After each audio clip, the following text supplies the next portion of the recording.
Well, folks, oddly enough, I'm being led to explain the difference between Zionism and Judaism. And I'm not going to do it because there's a lot of people out there that can do it much better than I can. So I'm going to play this clip. But I feel that it's so important for us to understand that, because we're going to start being attacked as being anti-Semitic. Indeed, that's already starting to happen. But, folks, if you're anti-Zionist or anti-Zionism, you are not anti-Semitic, as you're going to see here in this clip to follow. Far from it, folks. And let me read this from Revelations 3:9, and then you have to start thinking about what is the Bible talking about and who are they talking about. Revelations 3:9, behold, I will make them of the synagogue of Satan, which say they are Jews and are not, but do lie. Behold, I will make them to come and worship before thy feet, and to know that I have loved thee. So, folks, who are these Jews that are not, that are liars? We have to ask ourselves that question. And during the end times, which I believe that we are in, I don't know if it's going to be 10 years, 50 years, 100 years, but I do know that we're in the end times. We, as Christians, are going to be attacked in every which way, and we need to be armed with facts. The fact of the matter is, anti-Zionism is not anti-Semitic.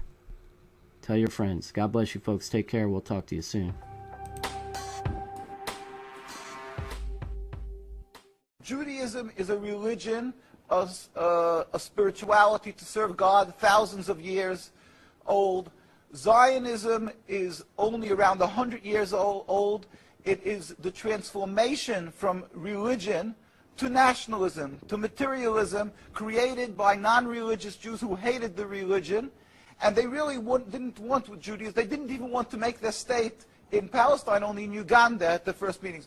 The reason they used the name Israel, the Star of David, hijacking, stealing the identity of Judaism and the Jewish people, is in order to get a legitimacy for their existence, that people should say, oh, it's God given to them, and that they should put fear and intimidate people from speaking up against their actions because they'll call them anti-Semitic. Yeah. It couldn't be anything further from the truth. As I say, the best friends of the Jewish people is Turkey. The best friends of the Jewish people is all the Muslim countries who've helped the Jews all the time when they ran away from their problems in other lands. So how could you say this? It's something totally different. It's a political, selfish, flawed movement called Zionism that has no legitimacy to exist. It's against the Torah. Maybe just say one thing. It's against the Torah in its essence. The concept for Jews to have a state is expressly forbidden in the Torah, in the Jewish teaching, since the destruction of the temple 2,000 years ago. We were told by the Almighty in a prophecy of King Solomon, and that we are forbidden to have our own entity, our own state, our own kingdom, even in an uninhabited land. And this was held by all Jews around the world for thousands of years. And it makes it worse, compounds the sin, the crime in having the state, because this state of Israel that these nationalists made it in Palestine, made it in a land that was inhabited by the majority Muslim people, by the Palestinian people. So to steal their land, to kill, to oppress, to banish them from the homes, it flies in the face and contradicts everything of the Torah that says thou shalt not kill, thou shalt not steal, that one has to emulate God, be compassionate. So they've used our identity to rebel against God and to desecrate God's name, and to create a rift between Jews and Muslims, and to make a river, an endless river of blood for the Muslims, for the Palestinian people, and anti-Semitism for the Jews, and death for the Jews also. This is unfathomable and unacceptable in no manner. Is it true that you are against the whole concept of Israel as a state? That is not only, when you say I am, this means the Jews who are true to the Torah, across the board, in every part of the world, all the rabbinical authorities opposed Zionism from day one. As soon as they came up with the concept, the chief rabbis, we have documents, historic documents, the chief rabbi of Historical Palestine, documents, yeah. historical documents, the chief rabbi of Palestine was approached by the United Nations in 1947, and he wrote, "We furthermore wish to express our definite opposition to a Jewish state in any part of Palestine."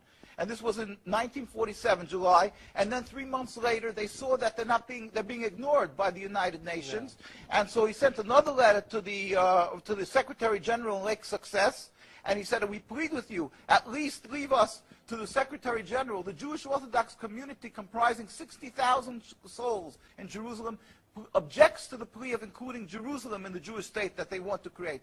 Our community demands that Jerusalem be an international zone under your protection, and its residents be free citizens of the international zone." So they said, "At least leave us this part." And they were ignored till today. Jews demonstrate, and I think it's important to see, Jews demonstrate, and they're getting constantly, till today, they made demonstrations, and they're getting beaten by the Zionist police. People can see this is an ongoing, people being beaten by the demonstrations. We have many on NKUSA, you can see the ongoing beating by the Zionist police because they demonstrate against the state, and because they demonstrate against the states willfully ignoring the laws of the Torah. They dig up graves. They want a highway, they dig up graves. It doesn't bother. It's against God, against the holiness of the soul.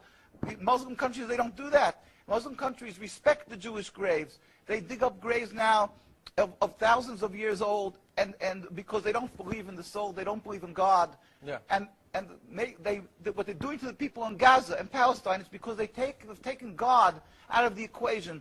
They are ready to sacrifice on the altar of Zionism to attain their goal of a land, anything that stands in the way. So the Jewish people's souls are snatched. They con people into supporting them, and they're doing what they're doing, the Nakba, to the people of Gaza and Palestine. We sent a delegation of rabbis to Palestine, to Gaza, just this summer. We went there. We brought them aid, and we embraced them and said, "Our hearts are with you. We feel your suffering. This is against God, against the Torah, and against the will of the Jewish people who are true to God." We pray for speedy and peaceful dismantlement of this impediment to peace, the state of Israel that has no legitimacy, that has caused the rift between religions, between our peoples.